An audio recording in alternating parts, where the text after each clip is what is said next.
Halo, Assalamualaikum geng. Okay gang, abang ni ada tanya spek apa yang sesuai untuk bawa daily.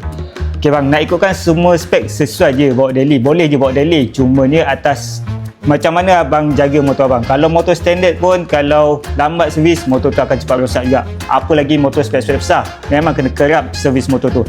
Tapi untuk abang, saya boleh suggest 3 spek ni untuk abang consider lah mana sesuai untuk abang. Spek pertama adalah spek PCO. Yang ni paling ramai buat sebab dia senang jaga motor dia. Sebab servis pun macam servis motor standard je. Abang just tukar 5 barang ni: camshaft, plug coil, air filter, exhaust dan hyperclush ataupun CVT bagi motor skuter. Yang ni memang ramai buat lah. Senang jaga motor, ulang alik kerja pun sedap. Yang ni geng-geng yang tak pentingkan kelajuan tapi nak motor sedap. Abang boleh try spek PCO ni. Spek kedua adalah spek dom. Yang ni masih mengekalkan blok standard, cuma tukar piston dom. Contohlah abang tukar yang spek PCO tadi, tapi abang kena tambah 3 barang ni: piston dom, ECU dan juga throttle body.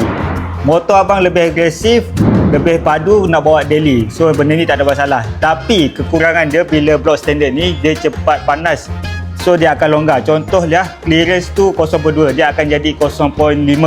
Jadi kalau macam tu alang-alang tu abang tukar terus blok seramik daripada Umar Racing. Yang ni piston dom dan clearance je pun memang kita buat cun-cun je.